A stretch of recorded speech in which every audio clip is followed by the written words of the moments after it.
Wallabdeen ajaa'ibaa fi balaa ta'e reefu Waayit Haawusii fi mootummaa Israa'el gidduutti dhoheera.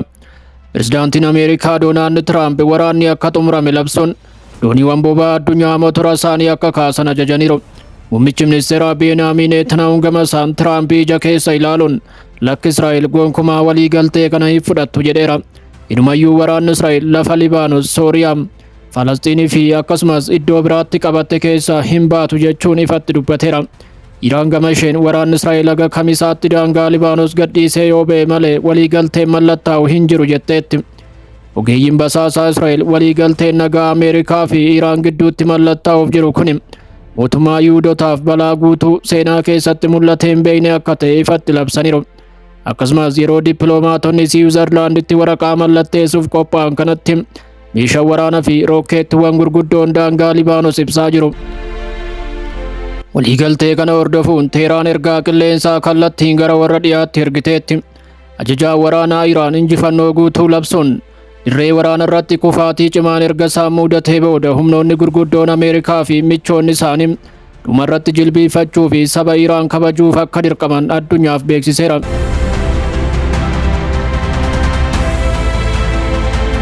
Waliigaltee nagaa Ameerikaa fi Iraan gidduutti ta'e hordofuun Doonaald Tiraamp ugurri humna galaanaa Iraan irra ture kaafamuu beeksisaniiru.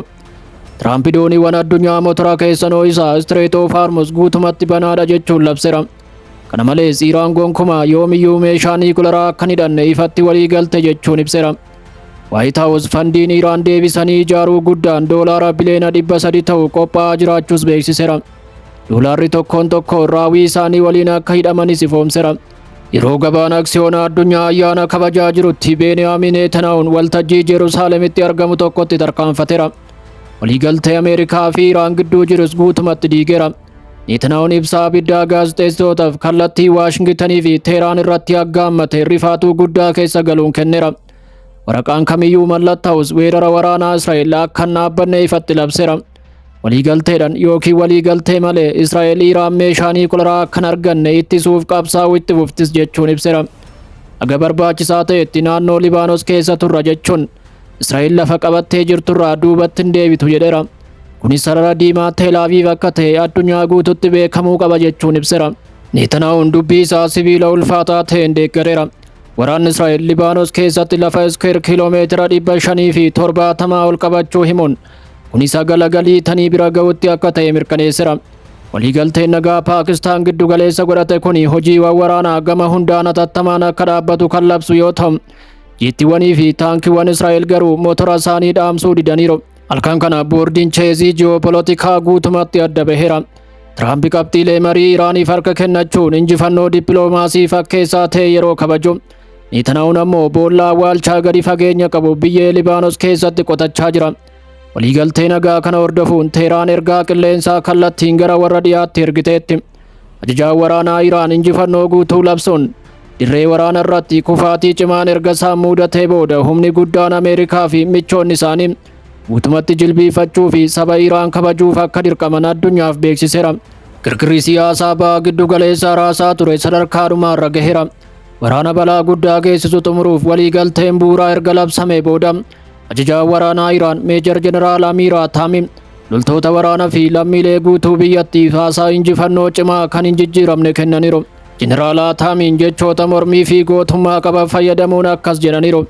Diinni dhuma irratti dhugaa hubateera. Dirree waraana irratti kufaatii cimaa kan hin haalamne erga liqimsee booda saba Iraan amantaa keenya gadi fagoo fi amantaa Islaamaa guutuu kabajuu akka qaban amma hubataniiru jechuun ibseera. Iraan humnoota gurguddoo lafarra jiran irratti milkaa'inaan akka dhaabbatte ifatti labseera.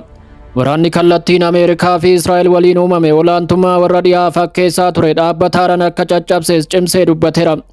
Diinonni dogoggoraa shallaganiiru jechuun biyya keenya qulqulluu fi warraaqsa keenya irratti miidhaa hamaa dhaabbataa ta'e geessisuu akka danda'an amananii turani. Har'a garuu tilmaamni isaanii fi karoorri isaanii guutumatti dogoggora ta'uusaa mirkanaa'eera jechuun ibsaniiru. Jeneraal Hatamiin nageenyi kun dhiiga hooggantoota isaanii olaanootiin akka bitame yaadachiisuun addatti wareegama addaawaa Ayatolaa Sayyid Alii Khamenei fi ajajoota waraanaa olaanoo kanneen akka Jeneraal Muhammad Baagaarii kaasaniiru. Diinni wareegama Ayatolaa Khamenei booda wanti hundi guutumatti akka xumurame tilmaamee ture. Yaa ta'u malee sabni guddaan Iraan daaraa keessaa ka'e diinonni guutumatti fashalaan jechuun ibseera. Jeneraalichi injifannoon argame kun dallaa sibiilaan akka jabaatuu fi akka eegamu akeekkachiiseera. Kuni kanumaan osoo jiru waliigalteen nagaa dadhabaan kun reefu dirree waraana irratti cuuphaa abiddaa isa jalqabaa argateera. Oduu cimaan galgala kana sarara fuulduraa kibba Libaanos bakka qawween ammas dubbachaa jirurraa dhaga'ameera. Hizbollaan erga waliigalteen Ameerikaa fi Iraan labsame yeroo jalqabaaf waraana guddaa ifatti kan jalqabe yoo ta'u, misaayila qajeelfama qabuu fi tuuta diroonii gadi lakkisuun kutaa hidhannoo Israa'el tarkaanfachaa jiru humnaan ofirraa deebisuu ibseera. Yeroo kana ijji addunyaa guutuun kibba Libaanos irratti xiyyeeffateera. Wiixata galgala callisni cimaan dhukaasa dhaabu motora meeshaa waraanaa Israa'el boba'aa jiruun caccabee ture. Akka odeeffannoon Anaadooluu irraa ba'ee jedhutti kutaaleen hordoffii Hizbollaa utubaa waraanaa Israa'el naannoo Arnoon Kaamashaa irra tarkaanfachaa turan haleelaniiru. Hizbollaan gonkumaa duubatti deebi'uun hin jiru jechuun ibseera. Saffisa sooftaa qabuun kan socho'an loltoonni diddaa battalumatti utubaa hidhannoo kanarratti abidda roobsuun weerartoota biyyee arraabsisaniiru. Gareen kun bakka sanatti misaayila farra taankii sirriitti qajeelfamu dambalii guddaan dhukaasuus beeksiseera. Muummichi ministeeraa Israa'el Beniyaamin Netanyahuun gama isaan Israa'el guutumatti kibba Libaanos akka barbadeessitu ija jabinaan labseera. Netanyahuun aarii cimaa fi dambalii siyaasaa guddaa michoota isaa fi morkattoota biyya isaarraa isa mudate hordofuun wiixata halkan ibsaa hatattamaa kennaniiru. Ergaan muummicha ministeeraa Israa'el irraa dhufe sagalee guddaa kan qabuu fi araarama kan hin qabne ture. Israa'el daangaa ishee irratti sarara sibiilaa akka kaaftee fi duubatti deebi'uuf yaada tokkollee akka hin qabne addunyaaf beeksiseera. Netanyahuun olaantummaa naannoo Iraaniif dabarsee akka hin kennine ifatti dhaadateera. Bulchaan Israa'el kun ifaan ifatti akkas jedheera. Nuti Israa'el eeguuf naannoo nageenyaa cimaa hundeessineerra.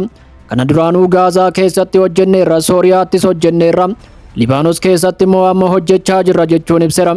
Galgala kanas addunyaa guututti ifa gochuu barbaanna. Aga biyya keenya eeguun barbaachisaa ta'etti naannoo nageenyaa kana keessa turra keessaan baanu jechuun ibseera. Waliigaltee Iraanii fi Ameerikaa gidduutti yaadni guutumatti wal faallessu saaxilameera. Paakistaan waliigalteen nagaa kun Libaanos akka hammatu beeksisteetti. Netanyahuun Israa'el ammallee waan Doonaald Tiraamp fi hooggansi Iraan qabatamaan mallatteessuuf jiran irratti dukkana keessa akka jiru ifatti himateera. Netanyahuun akkas jechuun amaneera. Waliigalteen dhumaa Waashingitanii fi Teheraan gidduutti taasifamu maal akka fakkaatu ammallee hin beeknu jechuun ibseera. Iraan marii dhoksaa kanarratti waraanni Israa'el hatattamaan kibba Libaanos keessaa akka ba'u cimsitee yoo gaafattu, gaafiin kun guutumatti akka hin milkoofne ifatti itti himameera. Netanyahuun Ameerikaan murtee Israa'el dachee Libaanos keessa turuuf murteessite guutumatti akka kabajju cimsanii dubbataniiru. Xiinxaltoonni guutuu Israa'el waliigalteen nagaa kun balaa dippiloomaasii rifaa isaa ta'edha. Taatee mootummaa Ayatolaa akka hin tuqamne taasisuudha jechuun qeeqaniiru. Gaazexeessitoonni Israa'el sirni Iraan duulli waraanaa guddaan gurraandhala 28 erga jalqabee ji'a 3 booda maaliif jiguu dide jechuun Netanyahu gaafataniiru. Netanyahuun dhukaasa deebisuun kaayyoo waraana guutuu irra deebiin ibseera. Nuti tasumaan dogoggorre galmoota kaanneerra kaabineen galmoota adda addaa ibseera. Kaayyoowwan waraanaa keessaa tokko sirna kuffisuu akka hin taane nuti gonkumaa dubbannee hin beeknu jechuun haaleera. Kaayyoon keenya balaa niikularaa Iraan maqsu, bu'uuraalee misaayilaa balleessuu fi haala keessoo uummanni Iraan sirna isaa kuffisuu danda'u mijeessuudha jechuunis dubbateera. Ogeeyyiin basaasaa Israa'el waliigalteen nagaa Ameerikaa fi Iraan mallattaa'uuf jiru kun mootummaa Yihuudootaaf balaa guddaa seenaa keessatti mul'atee hin beekne akka ta'e ifatti labsaniiru. Dhaabbata ittisaa Israa'el keessatti miirri rifaatuu fi gantummaa hadhaa agarsiisu mul'ateera. Waggootaaf ministeerri muummee Beniyaamin Netanyahuun biyyi isaanii Iraanii fi bakka bu'oota naannoo ishee irratti injifannoo guutuu akka argattu waadaa galaniiru. Yaa ta'u malee xiinxaltoonni nageenyaa Israa'el waadaan kun kisaaraa hamaan akka xumurame ibsaniiru. Doonaald Tiraamp guutumatti faayidaa Israa'el duubatti dhiisuun waliigaltee bu'aa Iraan kabachiisu mallatteessuuf ariifataniiru. Teel Aviv guutumatti adda baafamuun kophaatti hafteetti. Qondaalli basaasaa Israa'el duraanii Daanii Istiroonoviich boombii siyaasaa galma seenetii Israa'elitti dambalii rifaa isaa erga darbateera. Waliigalteen kun mootummaa Israa'eliif baay'ee hamaadha. Ministeerri Netanyahuun dhimmoota lubbuun jiraachuu keenyaaf murteessoo ta'an keessaa tokkollee milkeessuu dadhabeera jechuun ibseera. Iraan waraana ji'a 3 kana keessaa cimtee baateetti. Israa'el ammoo dandeettii pireezidaantii Ameerikaa irratti dhiibbaa uumuu dadhabdeetti jechuun ibseera. Kaabinee Israa'el irratti mul'anni baay'ee sodaachisaa ta'e tokko tasa mudateera.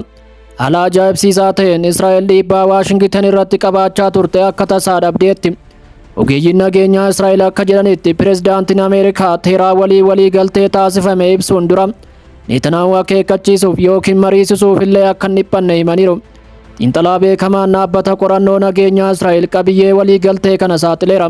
Waliigalteen kun harka caalu dantaa Iraan tilmaama keessa kan galchedha jechuun yeroo dheeraaf dhimma kana hordofaa turre dhimmoonni jiraachuu Israa'eliif murteessaa ta'an kanneen akka piroojeektii meeshaa niikuleeraa Iraan dhaabu salphaatti cinaatti hambifamaniiru jechuun aarii qabu ibseera. Egeree hin beekamnee fi nuti tilmaamuu hin dandeenyeef hafaniiru jechuunis ibseera. Michuu cimaa Netanyaahuu kan ta'an Biin Jaavir Israa'el waliigaltee kanaan hin hidhamtu jechuun aarii qaban labsaniiru. Ogeeyyiin waraanaa garuu Israa'el gargaarsa Waashingtan malee Teheraan loluuf humna akka hin qabne ifatti dubbataniiru. Dirreen dippiloomaasii waliigaltee nagaa Ameerikaa fi Iraan irratti taasifamaa jiru reefu jijjiirama murteessarra gaheera.